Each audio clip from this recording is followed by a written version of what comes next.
Le Nouvel Esprit Public, Philippe Meyer, bonjour.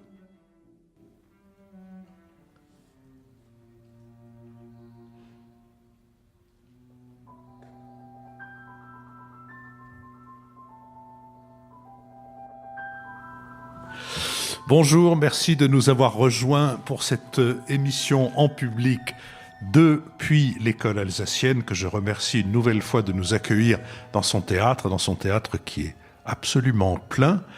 Il y a beaucoup de nouveautés en ce début d'année. La première est que nous sommes retransmis sur YouTube au moment même où nous sommes en train de vous parler. Nous le sommes uniquement sous la forme audio, car je tiens à ce que, personnellement, je considère que j'ai un physique de radio et qu'en dehors de Lucille, il est possible que ce soit le cas d'autres participants de cette émission. C'est donc la première des nouveautés. La deuxième des nouveautés, dont je ne saurais me passer de vous faire part, c'est que nous avons été célébrés par un quotidien britannique qui n'est pas le plus francophile de ces quotidiens, qui est le Guardian, qui, à notre propos, a écrit que nous nous exprimons dans une langue fluide, dépourvue de passion, et aussi bien à propos des élections de moyen terme aux États-Unis qu'à propos du budget italien, c'est exactement, conclut cet article, le genre de français que nous aspirons à connaître. Cette reconnaissance internationale, merci beaucoup. Je n'ai attendu un article en 20 ans. Oui, mais il arrive au bon moment. Je vais donc vous donner quelques nouvelles. Rassurez-vous, le temps que je prends pour vous donner des nouvelles de notre petite entreprise sera décompté et donc l'émission sera prolongée d'autant. Bien entendu, tout à l'heure, après le premier enregistrement, les réactions de la salle, les questions de la salle, sous la forme du BADA qui seront mises en ligne mercredi de la semaine prochaine. Donc, quelques nouvelles de notre petite entreprise. J'ai souvent soutenu que le podcast aujourd'hui pouvait tenir les promesses de diversité, d'esprit d'initiative, d'indépendance, de liberté de l'esprit que les radios libres ont trahi ou à tout le moins oublié dans les années qui ont suivi leur autorisation.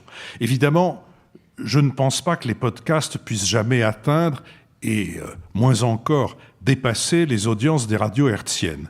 Mais il me semble que c'est précisément parce que ces radios hertziennes ne s'apprécient plus elles-mêmes et les unes par rapport aux autres qu'en fonction de leurs audiences, qu'elles se condamnent aux précautions par rapport aux idées admises, à la pensée officielle, aux divers pouvoirs, bref, à ces académies que le sociologue de la culture Philippe Urfalino a fort heureusement baptisées des académies invisibles, et aussi qu'elles se condamnent à la timidité, last but not least, aux intimidations des réseaux sociaux. C'est cette monomanie de l'audience qui rend les radios hertziennes frileuses lorsqu'il s'agit d'accueillir des projets ou des talents inédits, aussi bien que de maintenir des émissions d'âge mûr et des savoir-faire chevronnés, sans oublier la lourdeur de leurs appareils administratifs et de leurs protocoles alambiqués dont nul ne sait plus la justification. J'ai été pendant de longues années producteur dans le service public, j'y ai apporté des idées, par exemple la prochaine fois je vous le chanterai, ou l'esprit public, que les responsables des antennes ont accueilli avec ce que j'appellerais un scepticisme bienveillant. Même lorsqu'ils doutaient que mon idée soit bonne, ils m'ont donné les moyens de l'essayer. Cette attitude perdure-t-elle ? C'est une question qui mérite d'être posée, et c'est parce qu'elle mérite d'être posée que je soutiens que le podcast est l'avenir de la radio. Mais cet avenir a un coût. Et même si ce coût est faible, voire dérisoire par rapport à celui des grosses machines hertziennes, il nous faut les moyens d'y faire face. C'est pourquoi je ne cesse, au risque de vous tympaniser, de lancer des appels aux abonnements. De l'abonnement de base à l'abonnement de soutien, vous trouverez sur notre site www.lenouvelespritpublic-sans-séparation.fr toutes les possibilités d'assurer l'avenir de cette entreprise, née dans l'enthousiasme et grandie grâce à vous. Et nous allons d'ailleurs sans tarder remercier certaines et certains de nos abonnés, et pour ma part, Christine Louis, Philippe Mouly, Jean-Baptiste Goulard, Annie Lorenzo, Franck Dubois et Philippe Mazot. Je remercie au nom du Nouvel Esprit Public Christophe Belliot, Yann Lehegara, Alice Delalande, Frédéric Olivier et Hervé Gourion. Jean-Louis Bourlange.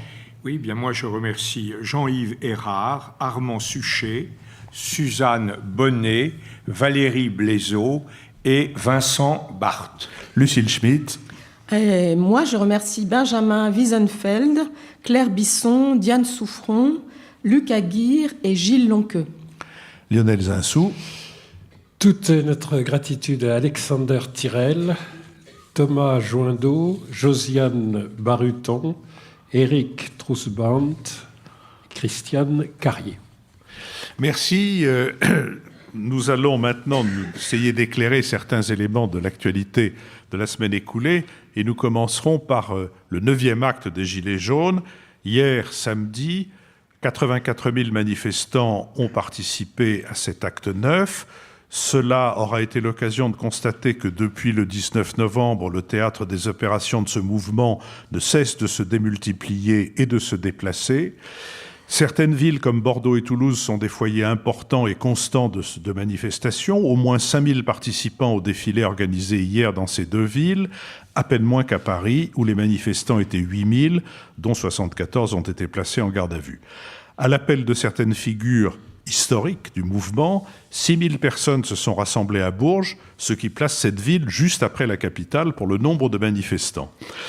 À Bourges et ailleurs, des leaders émergent ou ont émergé ces dernières semaines. Certains d'entre eux faisaient partie des 8 porte-paroles désignés par les militants fin novembre. D'autres annoncent des initiatives en rapport avec les élections européennes à venir, voire la création d'un mouvement politique. On voit apparaître ici et là les prémices d'une organisation et certains groupes de gilets jaunes ont accepté de déclarer leur manifestation en préfecture pour éviter les débordements des précédents samedis. L'une des réclamations les plus répandues avec le rétablissement de l'impôt de solidarité sur la fortune est la création d'un référendum d'initiative citoyenne dont les modalités et la portée ont autant de définitions qu'il a de partisans.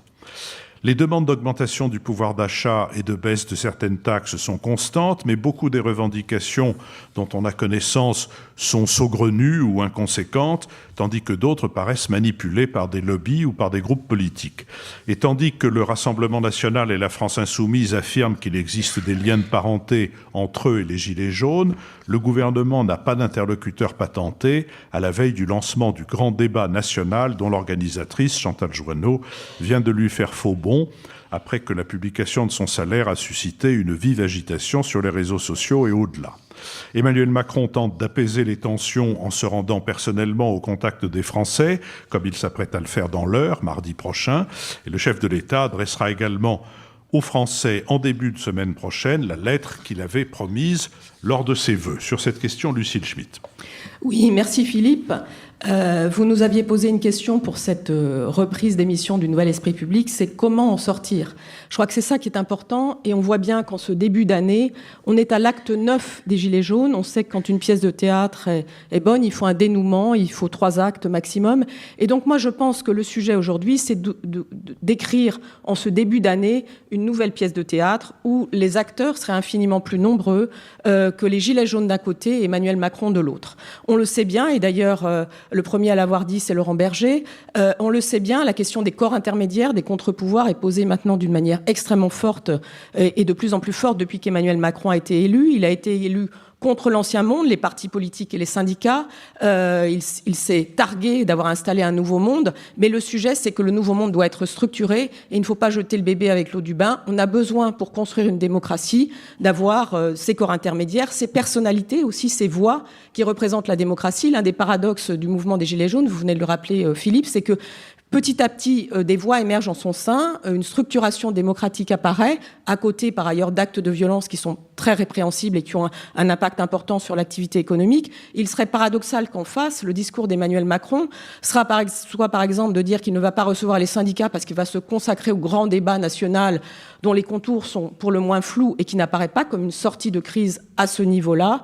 Le sujet, c'est bien aujourd'hui de réactiver ce qu'est la structuration démocratique, à la fois en termes juridiques. Je crois qu'il faut être extrêmement, impitoyable sur la question des incivilités et des atteintes à l'ordre public, et en même temps, si je puis dire, organiser ce qu'est une démocratie politique et une démocratie sociale. Sur ce point, pour l'instant, le pouvoir pêche par un excès, comment dirais-je, de confiance en Emmanuel Macron comme une sorte de...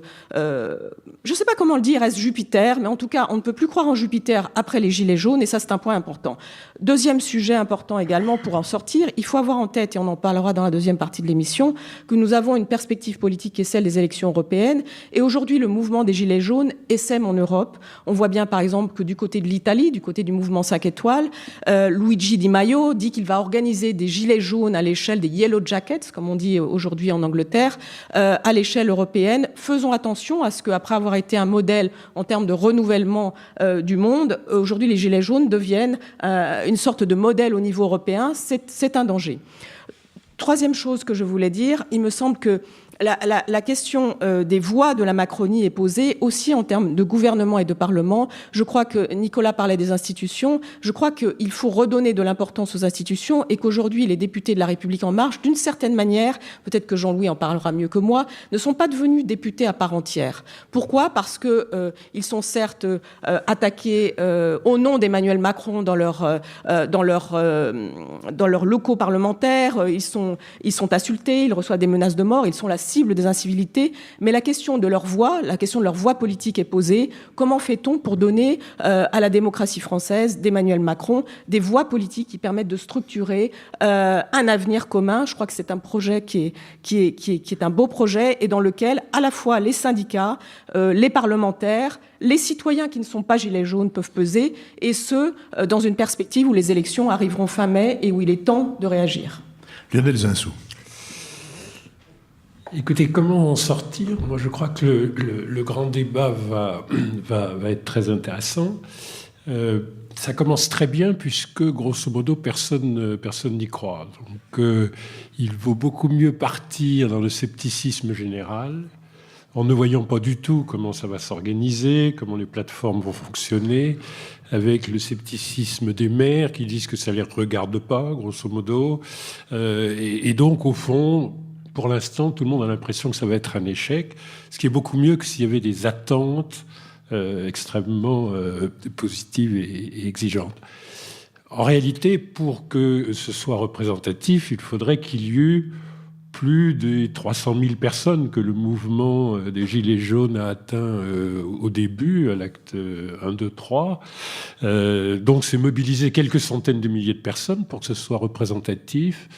On avait, avec La République En Marche, qui devait avoir 360 000 inscrits, au fond, fait bouger les lignes. Donc, la question, c'est comment impliquer dans 36 000 communes quelque chose qui ressemble à plus de 400 000 personnes. Franchement, c'est très facile à atteindre. Ça fait 10 personnes par commune et ça fait un tout petit nombre des membres des réseaux associatifs. Donc je pense qu'en fait, il y aura une participation par millions de Français. Que c'est l'expérience la plus profonde, la plus générale depuis les cahiers de doléances. Donc c'est incontestablement quelque chose qui va être neuf.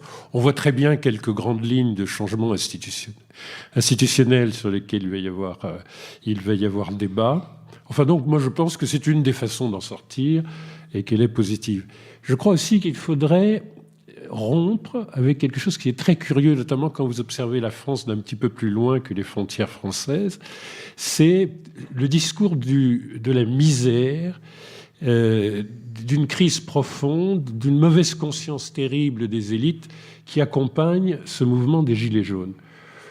Au fond, quand même, quand on est un tout petit peu sociologue, on regarde un désordre social comme celui que présentent les Gilets jaunes, non pas nécessairement comme la preuve que tout va mal, que la pauvreté augmente, que les inégalités augmentent, toute chose qu'on ne trouve absolument dans aucune statistique, puisqu'on trouve tout à fait l'inverse.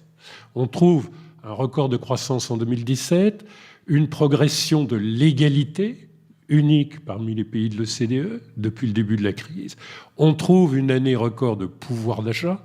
En réalité, moi je pense que ce n'est pas une situation de désordre et d'anomie comme celle à laquelle nous assistons, n'est pas le signe d'une misère, c'est le signe d'un progrès social, un peu comme, si vous voulez, dans la théorie sociologique du suicide. On ne se suicide pas pendant la guerre, on se suicide dans l'après-guerre. On ne se suicide pas statistiquement dans les périodes de crise économique. Au contraire, là, on est soudé par l'adversité. On se suicide dans les périodes de prospérité et de retour à la prospérité.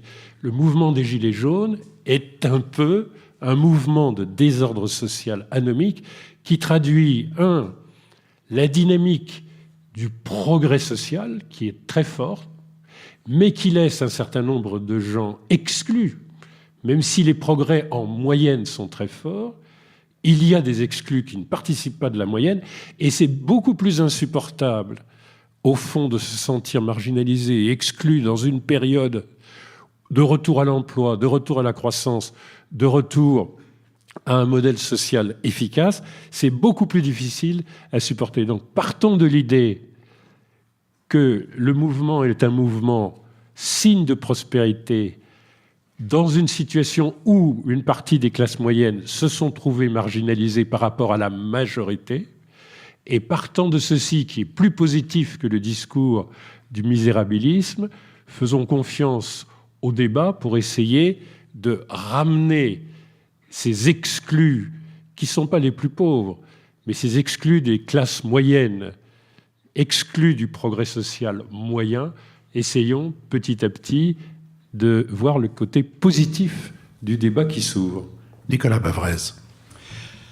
Je crois que, de fait, on constate le pari perdu d'Emmanuel Macron du fait que ce mouvement allait s'épuiser. Et comme on l'a dit, ce mouvement ne s'épuise pas. En revanche, il change et il mute. Mais derrière, on a bel et bien une crise politique qui est la plus sérieuse depuis mai 68, avec des cascades de revendications qui sont assez contradictoires, une dynamique de haine sociale et de violence qui reste présente, le chaos du gouvernement, puisqu'on a vu quand même sur la taxe d'habitation 3 positions le même jour, donc ça nous rappelait les très riches heures de François Hollande, et enfin une défiance généralisée sur le président de la République, qui est maintenant clairement détesté par une partie de la population, et surtout une défiance sur les institutions et la démocratie. Donc c'est une situation qui est une situation sérieuse. Aujourd'hui, il faut bien reconnaître que Emmanuel Macron et son gouvernement sont dans l'impasse. L'impasse, elle est économique, parce que la croissance va être autour de 1,3%, le chômage 9%, la dette publique 100%. On est de nouveau dans un pays qui est à l'arrêt et qui décroche. Sur le plan social, il y a toutes les fractures et cette décomposition de la classe moyenne qui vient d'être évoquée. Et sur le plan stratégique, tous les moteurs, ce que Emmanuel Macron avait mis au cœur de sa stratégie, tout ceci a été démonté par la crise des Gilets jaunes. Donc il y avait l'idée de remettre l'économie en route par la production et le travail. Il y avait la transition écologique et il y avait la refondation de l'Europe. Tout ceci, aujourd'hui, n'existe plus. Alors, voilà la situation, voilà l'impasse. Et ce qui est très important, c'est que donc, on ne peut sortir d'une crise politique que par une stratégie politique. Et cette stratégie politique, aujourd'hui, n'existe pas. Et pour moi, c'est la chose la plus préoccupante. Je m'explique. Aujourd'hui, que fait-on du sécuritaire et du technocratique ? Le tout sécuritaire, évidemment que les violences sont inacceptables, il faut rétablir l'ordre public, mais on ne peut pas fonder une stratégie politique uniquement sur la sécurité. Pour ce qui est du débat, je regrette, mais ce débat n'est pas du tout un grand débat politique, c'est vraiment un exercice totalement technocratique et pour moi biaisé. Pourquoi ? Parce que les conditions du succès, ce sont la clarté, l'indépendance, la participation des citoyens et le fait d'avoir des conclusions opérationnelles. Le fait de n'avoir 6 semaines après les annonces du président de la République, on n'a toujours personne pour conduire ce débat. Et on n'a toujours personne pour conduire ce débat parce qu'il y a un biais fondamental, c'est que c'est Emmanuel Macron qui entend le piloter et faire le tour des mairies de France. Et ça, c'est un biais qui est un biais énorme et qui fait que ça ne peut pas marcher puisqu'il devrait être en retrait et ça marque. c'est surtout la marque qui n'a toujours rien compris, puisqu'il continue à se surexposer et à vouloir expliquer aux Français comment il faut conduire le débat, au lieu d'essayer de laisser les choses se faire. Donc dans ces conditions, je crois que la participation, je doute fort qu'elle soit si importante que ça, et en tout cas, ça va biaiser d'emblée les conclusions si elles sortent. Alors ensuite, il y a les institutions. Comment est-ce qu'on peut sortir d'une crise politique? Il faut quand même revenir à la base. Donc on peut en sortir par un changement de Premier ministre. La seule difficulté, c'est que ce n'est pas le Premier ministre qui est aujourd'hui visé, c'est le Président. On peut en sortir par une dissolution, mais là, ça veut dire une cohabitation, et une cohabitation, on ne sait pas avec qui. Et enfin, un référendum, mais un référendum sur quelle question? Et quelle que soit la question, aujourd'hui, à défaut de connaître la question, on connaît la réponse, c'est non. Et voilà donc la difficulté qui se pose. Alors, comment est-ce qu'il faudrait prendre les choses? Et c'est là qu'on a le blocage complet d'Emmanuel Macron qui n'arrive pas à se réinventer. Comme il a été dit, on est toujours dans le face-à-face président de la République, gilet jaune. Il n'y a aucune remise en question du mode de gouvernement autoritaire, arrogant, technocratique et centralisé, bien au contraire. Et la deuxième chose, c'est que, je le répète, il faut faire de la politique. C'est incroyable que, vous voyez, les thèmes du débat, c'est la fiscalité, l'organisation de l'État. On nous explique que la grande idée, c'est qu'on va mettre des indicateurs de performance. Effectivement, avec ça, on va sûrement mobiliser les citoyens. Et personne ne prononce, par exemple, le mot de nation, alors que la priorité, c'est avec un pays qui est maintenant complètement éclaté, une société atomisée, des individus révoltés. La seule vraie question, c'est comment on refait la nation. Et cette question, elle est fondamentalement politique. Et si on ne veut pas traiter cette question politique, eh bien, on n'arrivera pas à sortir de cette crise. Jean-Louis Bourlanges. Oui, moi je suis embarrassé parce que généralement je fais toujours des plans en deux parties. Premièrement, tout va mal, et deuxièmement, je vais vous expliquer pourquoi ça ne peut pas s'améliorer. Et maintenant, je suis avec Nicolas, qu'est-ce que vous voulez que je dise? Il a pris mon plan. Alors heureusement, je ne suis pas entièrement d'accord avec tout ce qu'il dit. Je suis un peu plus d'accord avec ce qu'a dit Lionel, mais pas complètement. Je crois que Lionel a eu parfaitement raison de signaler, comme on dit en météo, la différence entre le froid ressenti et le froid réel. Et qu'il y a un écart absolument gigantesque entre les réalités objectives auxquelles nous sommes confrontés et la façon dont les gens le vivent. C'est pourquoi j'ai proposé, c'était une boutade, mais peut-être faut-il y donner suite, de créer un club qui s'appellerait 2 et 2 font 4. Parce que je crois que le retour au réel s'impose. Là où je ne suis pas d'accord avec Lionel, l'esprit paradoxal, toujours imaginatif de Lionel, c'est quand il nous dit que c'est parce que ça va bien que ça va mal. Là, je ne crois pas chez Lionel que l'anomie, qui est effectivement la situation caractéristique de la société française, une crise profonde des normes, un affrontement des catégories à la fois sociales, culturelles, religieuses, qui sont portées par des valeurs différentes, je ne crois pas que cette anomie soit en soi un progrès. D'autre part, même si la situation objective est bien celle que vous dites, en réalité, je comprends très bien l'anticipation de nos concitoyens à la vue, à la perspective d'un 21e siècle qui n'est pas porteur des mêmes perspectives de progrès que le XXe siècle, et donc il y a une angoisse profonde vis-à-vis des enfants en particulier. Quel monde va-t-on leur donner? Alors moi je voudrais me concentrer sur les gilets jaunes.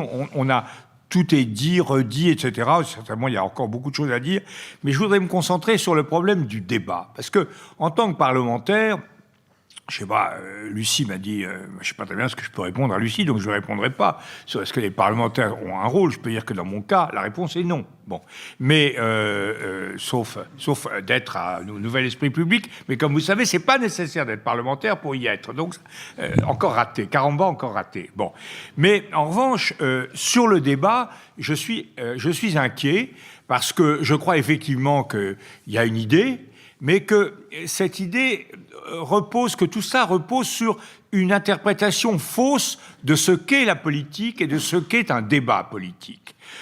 Je pense que ce qui caractérise les Gilets jaunes, c'est de croire que que la politique s'est faite de mesures indépendantes les unes des autres, donc des mesures du moment qui ne sont pas enracinées dans une continuité, qui ne débouchent pas sur une perspective, et d'autre part des mesures atomisées, alors qu'une politique, c'est tout le contraire. C'est un ensemble cohérent de dispositions au service d'une stratégie politique qui se déroule dans le temps. Et c'est ça qui justifie le fait que les élus, le président de la République, les parlementaires, ont des mandats qui comportent une certaine durée et ne sont pas révocables en tant que tels.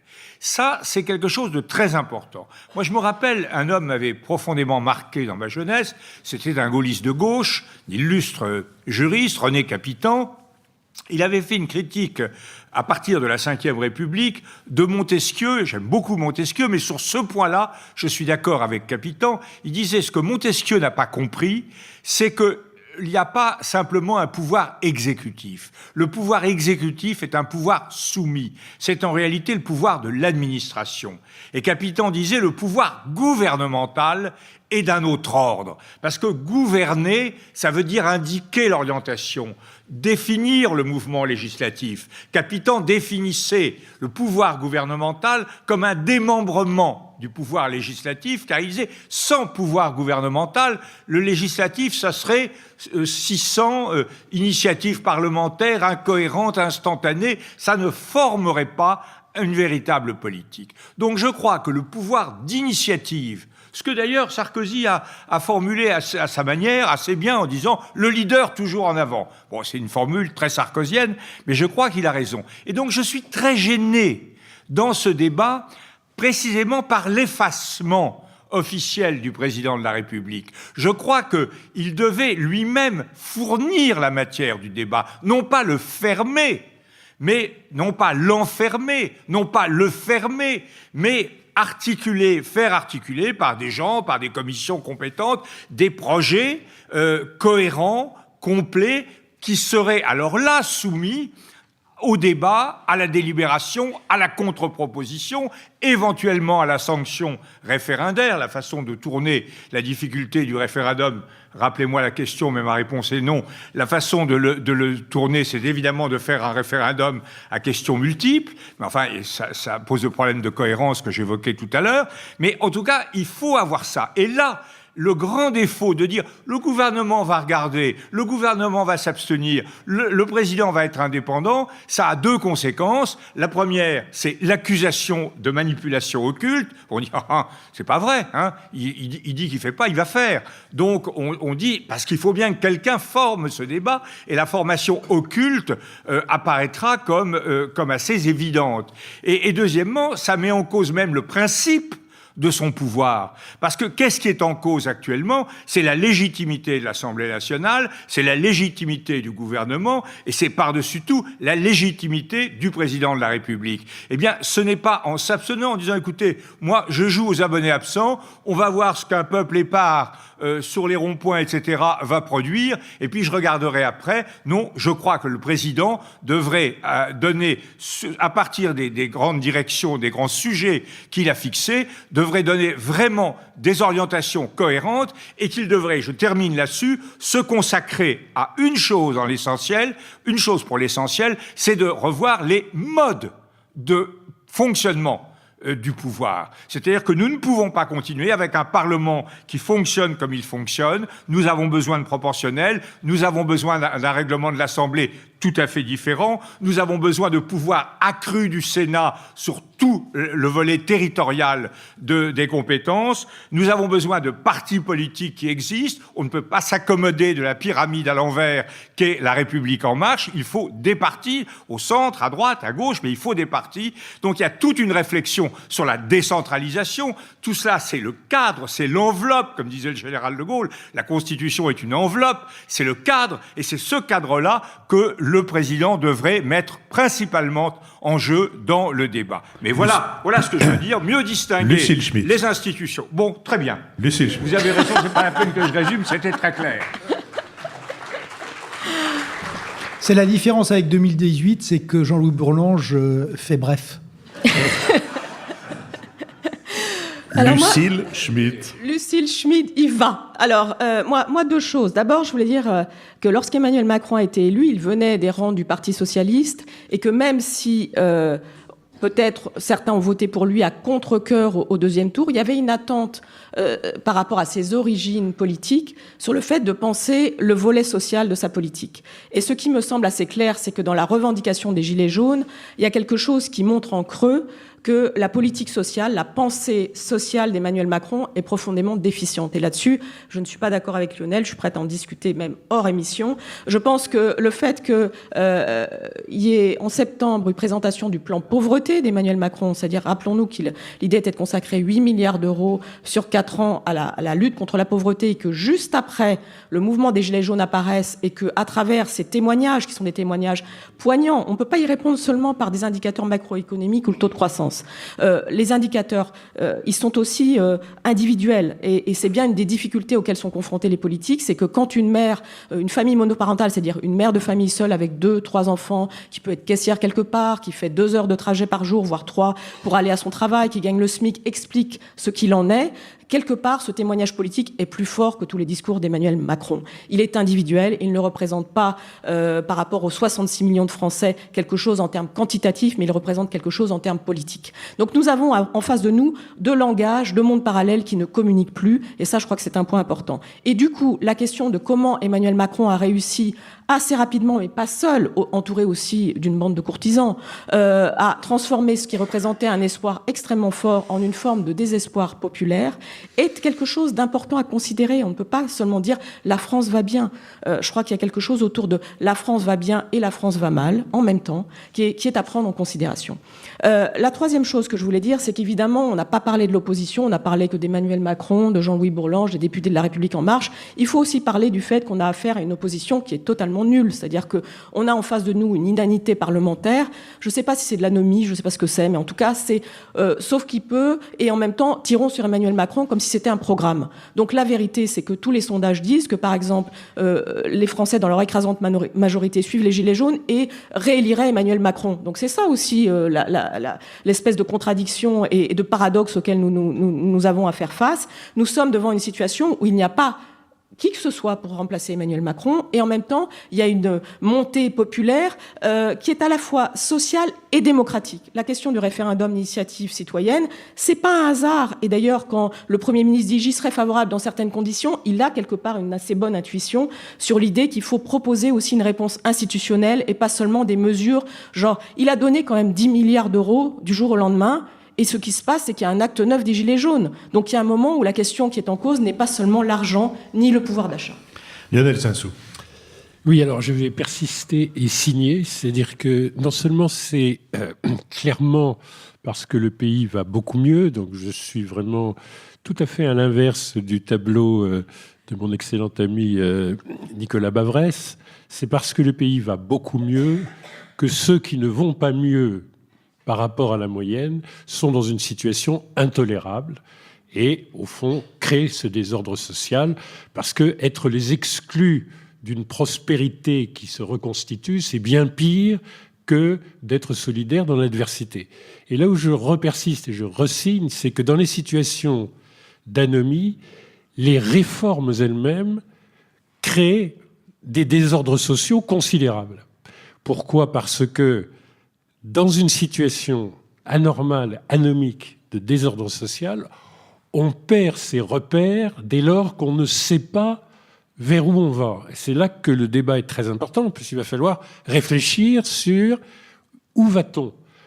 Quand on est dans une situation où le programme, c'est la réforme permanente, et d'ailleurs, quel qu'eût été le vainqueur de l'élection présidentielle, on aurait été dans les réformes Fillon, dans le renversement de la table par Marine Le Pen. De toute façon, on avait comme programme en 2017 des réformes avec un sentiment que le pays avait un très grand besoin de réformes. Nous avons donc des réformes en permanence, ce qui veut dire qu'on ne sait pas combien on va gagner fin janvier parce qu'il y a la réforme du prélèvement à la source, qu'on ne sait pas quelle retraite on aura parce que nous nous engageons dans une année de retraite, qu'on ne sait pas ce que sera l'indemnisation du chômage, ni ce que sera le niveau du chômage parce qu'on s'engage dans une réforme sur le chômage. Ça va être beaucoup de catégories de revenus d'activité, revenus d'indemnisation du chômage, sur lesquels nous avons désormais un flou qui est que nous allons réformer. Tout ça va être réformé pour un mieux, mais enfin, pour l'instant, on n'a plus de repères. Quand on n'a plus de repères dans une situation d'anomie, s'ouvrent des attentes considérables.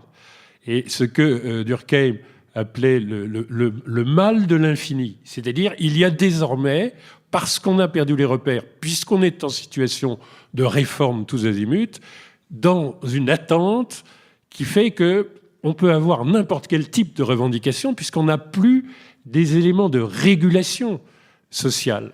Donc oui, c'est parce que nous sommes en progrès social accéléré, mais exclusif pour certaines catégories, et parce que nous sommes en réforme pour accélérer ce progrès social, mais que ce faisant, on entre dans ce mal de l'infini, on rentre dans cette impossibilité de savoir où sont nos repères. Et on entre à ce moment-là dans une situation de désordre social confus. Nicolas Bavrez ? Je crois très important de ce qui a été dit sur finalement cette république du vide. C'est pour ça que c'est une situation dangereuse. D'abord, il est bien vrai que la France se trouve dans la situation maintenant de la plupart des démocraties. Donc il y a eu cette illusion de 2017 qui a fait penser qu'avec l'élection d'Emmanuel Macron, nous allions finalement être immunisés contre l'onde de choc populiste. Les Gilets jaunes nous montrent que, évidemment, la France n'est pas immunisée. Elle n'était pas immunisée ni contre l'extrême droite ni contre l'extrême gauche, et elle n'est pas immunisée contre cette forme très particulière de jacquerie fiscale qui appartient à notre histoire nationale. La caractéristique de ce qui se passe aujourd'hui, c'est l'extrême concentration de la charge contre le président de la République et les institutions, et une crise, comme on l'a dit, qui touche à la fois les valeurs, les institutions et les mœurs, avec quand même l'installation d'un climat de quasi-guerre civile. Et c'est vrai que l'autre côté très préoccupant, c'est que généralement, il y avait des alternatives à l'intérieur des partis dits de gouvernement. Aujourd'hui, les seules alternatives qui existent potentiellement à Emmanuel Macron, c'est soit l'extrême droite, soit l'extrême gauche. D'où, je le répète, la seule manière d'en sortir de façon positive, c'est d'avoir une remise en question, un aggiornamento très profond d'Emmanuel Macron sur la manière dont il a construit son mode de pouvoir. Ça a été dit par Jean-Louis sur le respect du Parlement, le respect de la vie politique, de ce que c'est que des partis, le respect des élus, et le fait de travailler sur un certain nombre de pactes. La partie économique et sociale a été mentionnée, mais j'insiste, il y a une partie territoriale très importante.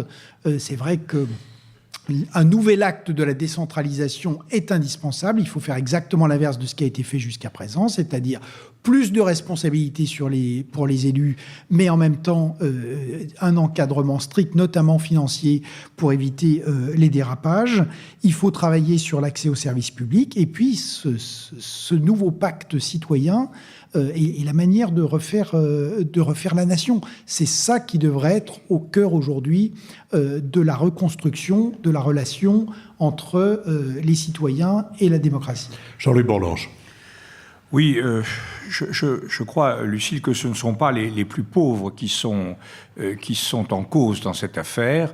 Ça apparaît très clairement. D'ailleurs, je pense que si c'était les banlieues, très franchement, si c'était les banlieues, les beurs, etc., qui avaient fait à moitié ce qu'ont fait les Gilets jaunes, la réaction aurait été un peu plus forte, un peu plus vive, et l'affaire serait rentrée dans l'ordre, si je puis dire, beaucoup plus vite. Je crois qu'il faut aussi bien voir ça.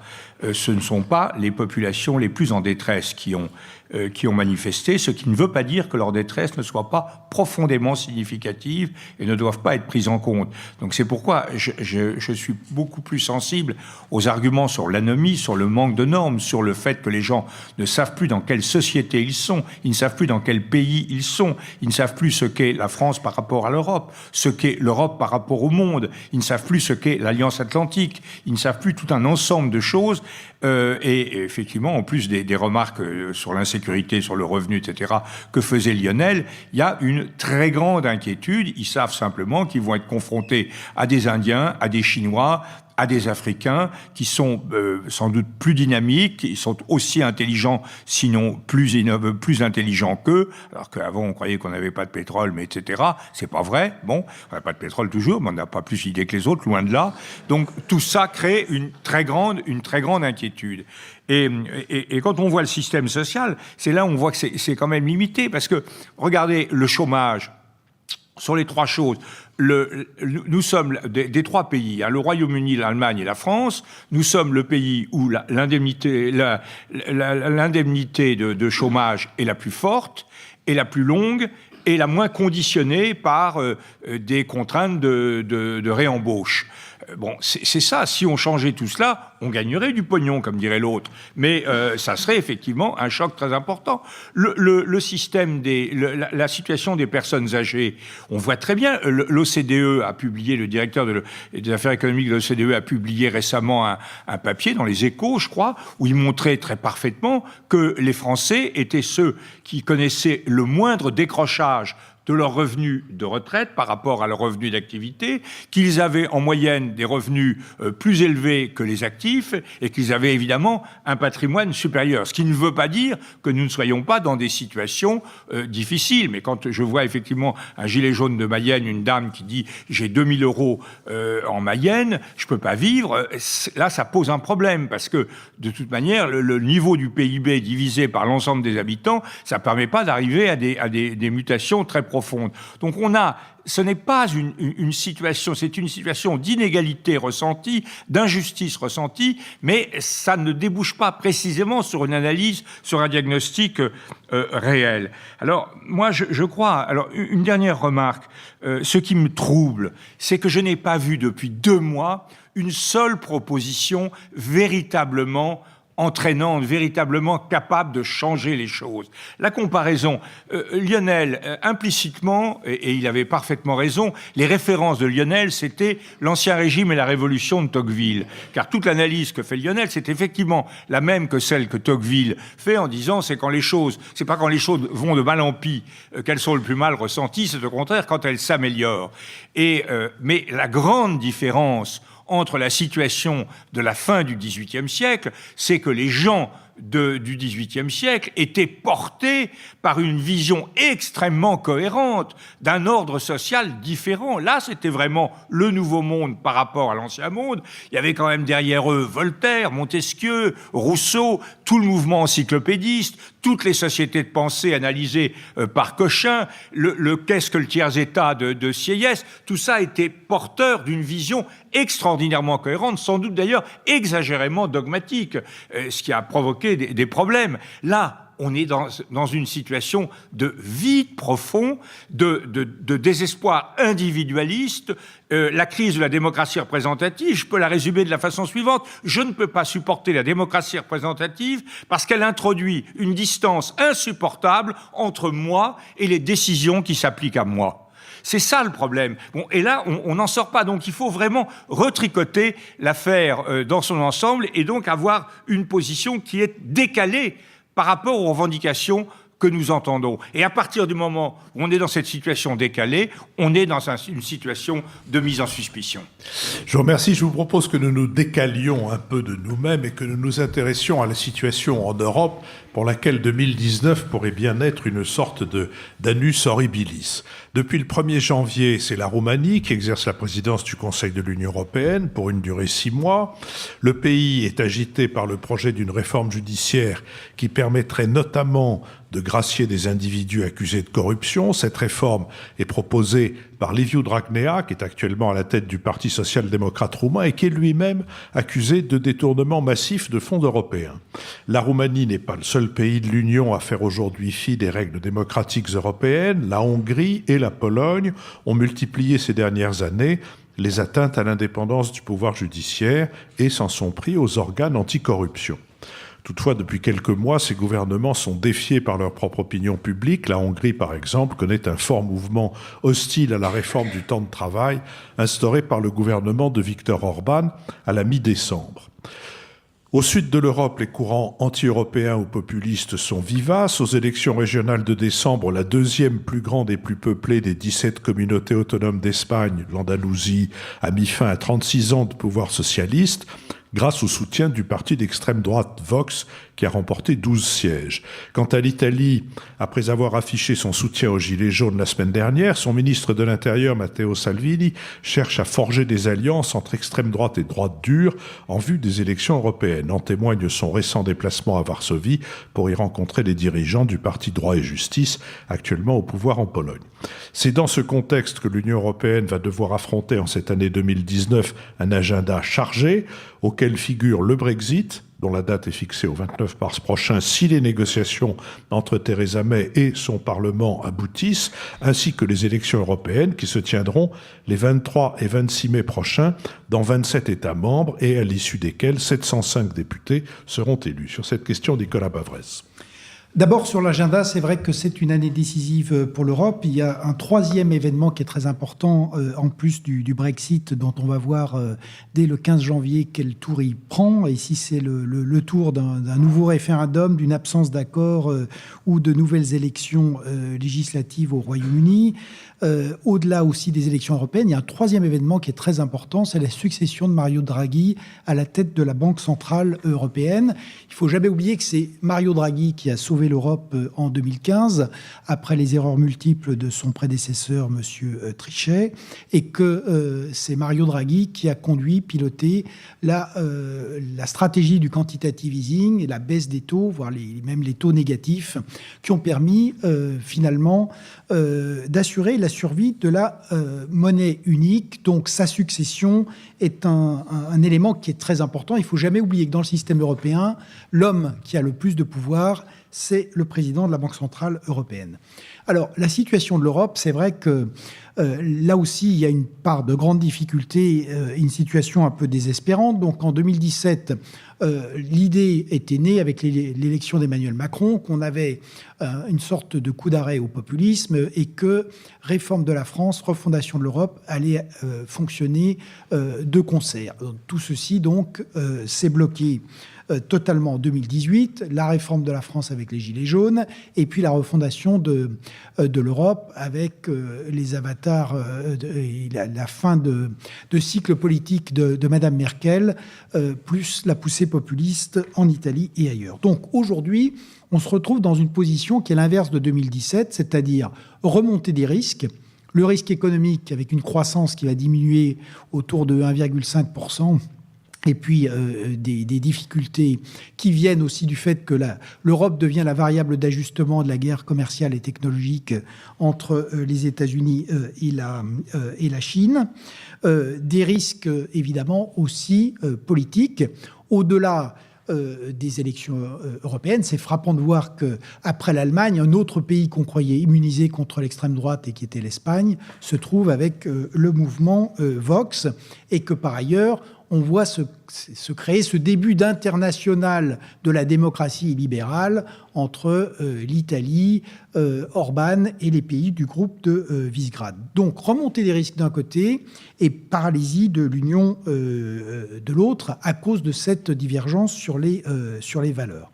Donc, aujourd'hui, c'est vrai que cette élection européenne, elle est très importante. Elle peut aussi être une chance parce que d'une certaine manière, ça sera la première élection qui va vraiment parler d'Europe, qui va parler de ses valeurs et du projet.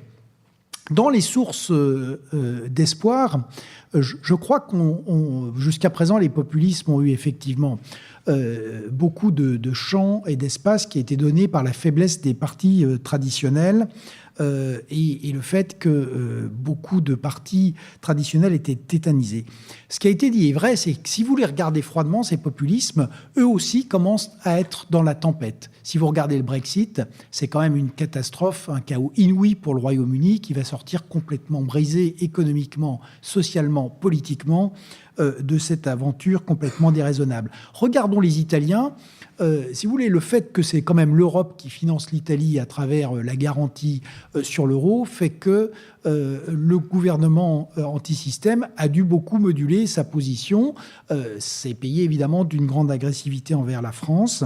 Et par ailleurs, l'extrême droite plafonne quand même dans un certain nombre de pays. Donc, les populismes n'ont pas forcément une victoire assurée. Tout ceci dépendra de la capacité, là encore, à réinventer le projet européen. Et on ne peut le réinventer qu'autour de la souveraineté et de la sécurité, qui sont des demandes prioritaires des citoyens. Donc là encore, seule une Europe politique peut permettre de nous sortir de la crise. Lionel Zinsou. Oui, je crois qu'il faudrait quand même que l'esprit public ne devint pas une sorte de petit commerce de la peur et de l'angoisse. Donc après l'angoisse de la guerre civile, la grande distribution de la peur et de l'angoisse, pardon. Donc après la guerre civile de tout à l'heure, attendez, la guerre civile, on ne fait pas la guerre civile sur rendez-vous le samedi entre 7h du matin et 19h, où il faut rentrer pour l'apéritif et pour regarder sur BFM TV le résultat de la journée. Et puis, pendant 6 jours, tout le monde s'adapte, tout le monde fait ses courses, on fait le réveillon, etc. Puis le 7e jour, on refait la guerre civile de 7h à 19h. Ça n'a rien à voir avec une guerre civile. Quand 8000 personnes ont traversé Paris d'est en ouest hier, on ne fait pas la guerre civile à 8000 contre 66 millions. Donc, non, on faisait même les soldes. Donc, faire un tout petit peu attention à la grande distribution des peurs. Alors maintenant, on peut appliquer la peur à l'Europe. Non, l'Union européenne n'est pas la variable d'ajustement d'une guerre commerciale entre les États-Unis et la Chine. L'Union européenne est la première puissance internationale en termes d'échanges, en termes d'investissement, en termes d'échanges de marchandises, en termes de flux financiers. La toute première. Non, les États-Unis ne sont pas capables de faire basculer le monde et l'Union européenne parce qu'ils font une guerre commerciale avec la Chine, qui est d'ailleurs objectivement en train de se régler parce qu'elle a trop de conséquences négatives sur l'économie américaine. Non, parce que les exportations des États-Unis, ça n'est que l'addition des exportations françaises et allemandes. C'est-à-dire que c'est une fraction faible de ce que représente l'Union européenne. Donc nous ne sommes pas une variable d'ajustement, nous sommes la puissance numéro 1 de l'échange international. Et ça va rester le cas, ça va même s'amplifier en 2019. Donc il ne faut pas plaisanter sur les forces de l'Union européenne pour résister. Par ailleurs, Eurostat vient de faire toute une série en novembre de sondages sur le sentiment pro-européen. On a rassemblé toute une série de think tanks à la Sorbonne mi-novembre, en regardant avec des think tanks européens ces chiffres. Ils sont sidérants, ces chiffres. On n'a jamais atteint, avant novembre dernier, un niveau d'adhésion à l'Europe, et même à l'intérieur de la zone euro, d'adhésion à l'euro, plus élevé. Dans aucun pays. On est en avance, on est au plus haut historique de l'adhésion aux valeurs de l'Europe, au projet de l'Europe.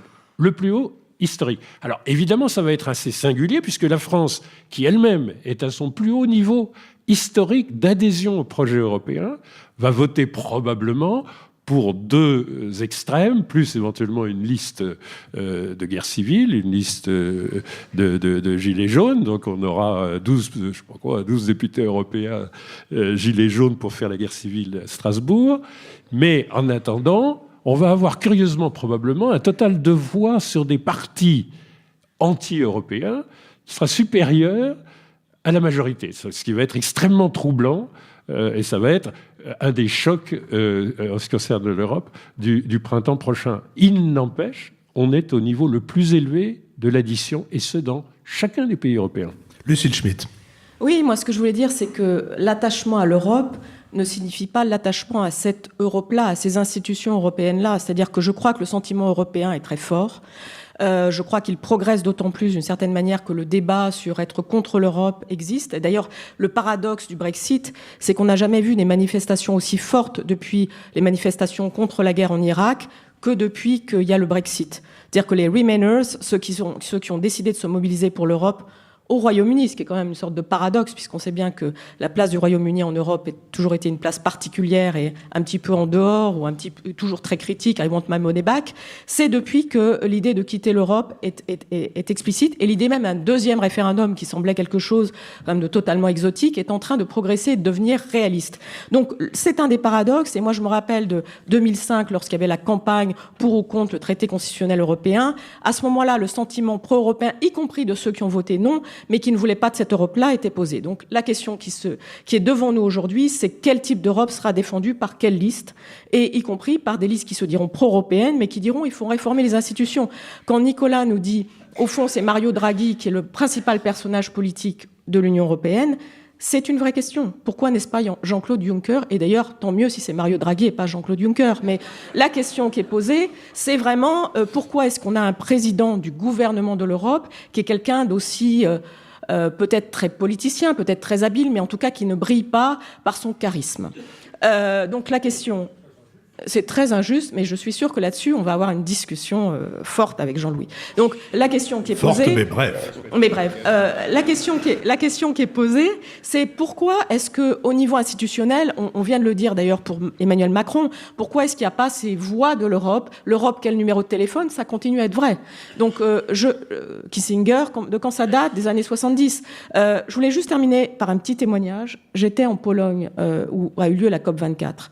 Et comme vous le savez, l'Union européenne a toujours été extrêmement forte, tranchante dans ses négociations climatiques. Elle n'a jamais été aussi absente que qu'en décembre, au moment de cette COP24, alors même que la planète brûle. Donc le sujet qui est devant nous, c'est aussi comment est-ce que l'Europe défend un projet politique hors de ses frontières et au fond créer un visage de cette mondialisation, un visage humain à laquelle nous aspirons tellement. Arrêtons de tenir des conférences climatiques dans le pays le plus climato-sceptique de l'Europe. On est aussi dans cette espèce de volonté de ne pas aborder les questions politiques, qui sont des questions qui clivent au niveau de l'Union européenne.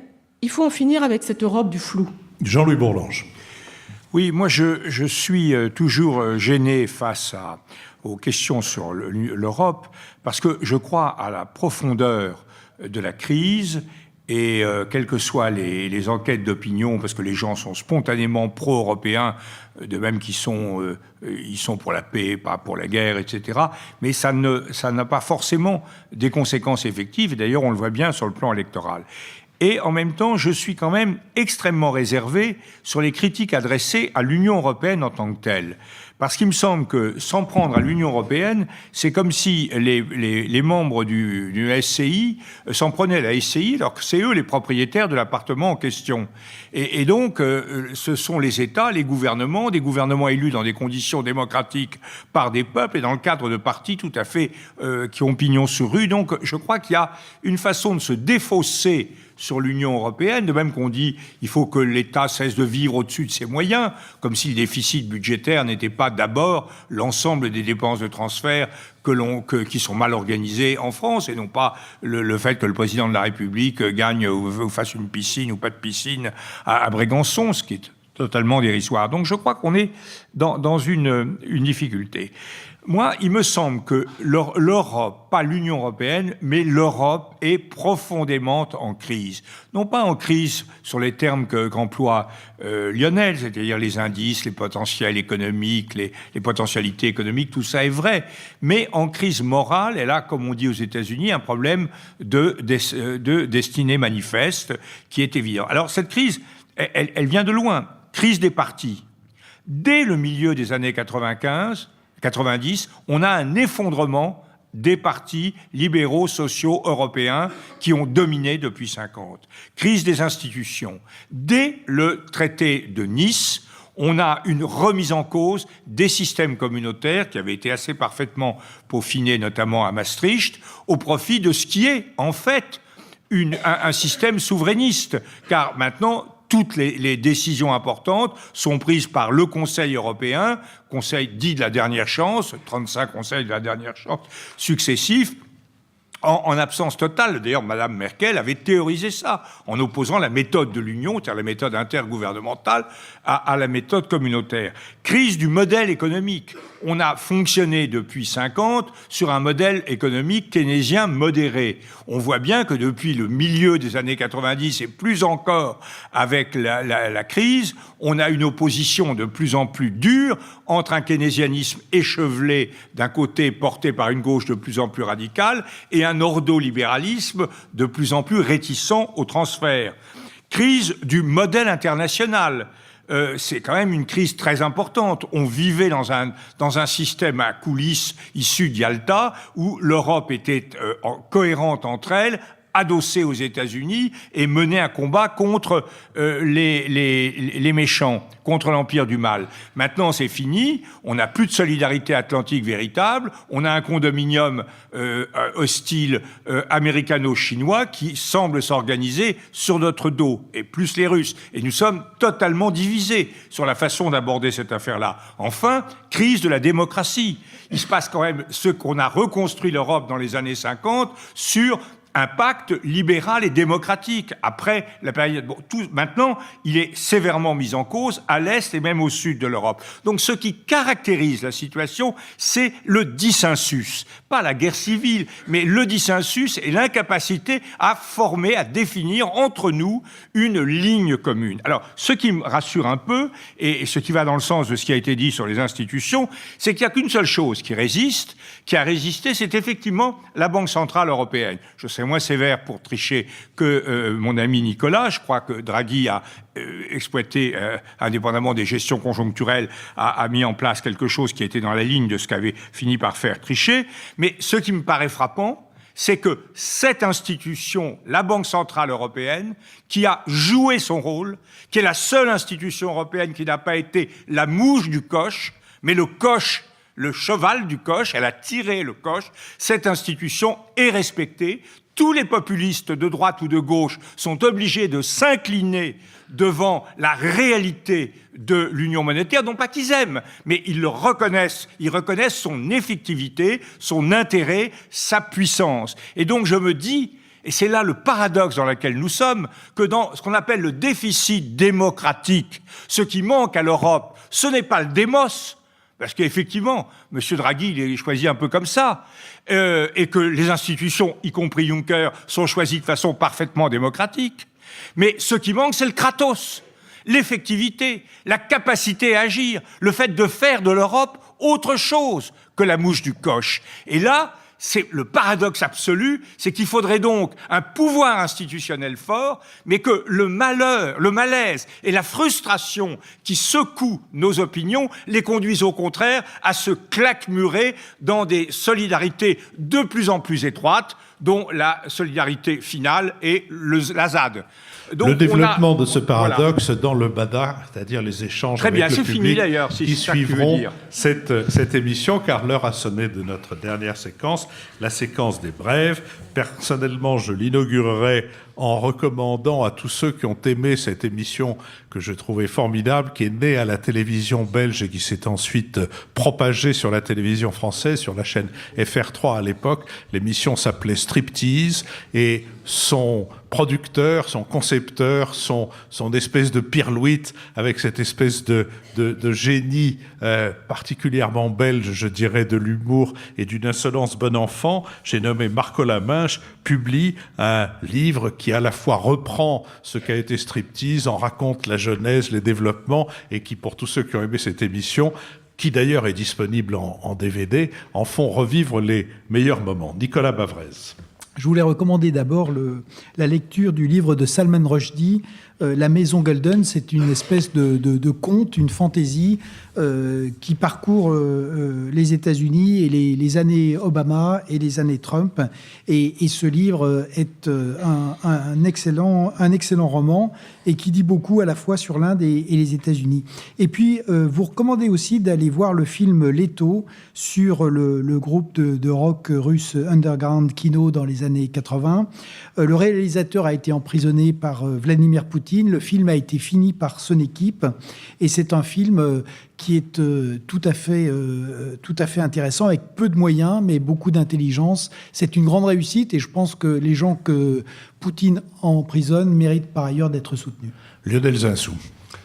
Moi, je recommanderais bien d'aller sur un site, le site d'une association qui s'appelle ECHO, Éco-Citoyen, Éco, E-C-H-O, qui est une association qui a énormément travaillé sur les moyens et les expériences nombreuses de la démocratie directe, les garde-fous nécessaires, les méthodes, comment rendre un référendum d'initiative citoyenne relativement protégé, sécurisé, comment le rendre efficace, comment faire en sorte qu'une démocratie participative, avec de très nombreux exemples internationaux, soit efficace.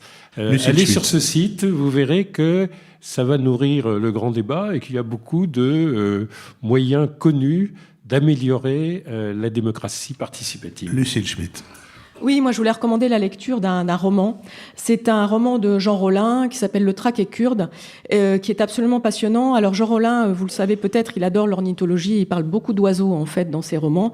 Et ce qui est assez extraordinaire, le Traquet kurde, donc c'est un petit oiseau qui se retrouve au sommet du Puy-de-Dôme. Et donc ce qui est très intéressant, c'est qu'à travers cette destinée, cet itinéraire d'un oiseau, évidemment, on se repenche sur la question kurde et on se repenche sur le lien finalement entre la migration humaine et la migration ornithologique. Ça, je trouve ça assez superbe.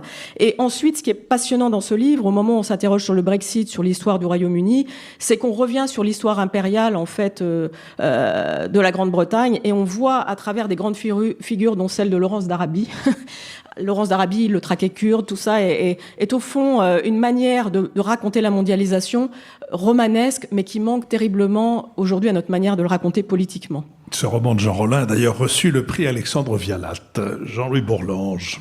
Oui, moi, cette année, Glénat a republié en hommage à Pétillon l'enquête corse et le meilleur des histoires courtes du détective improbable qui était Jacques Palmer.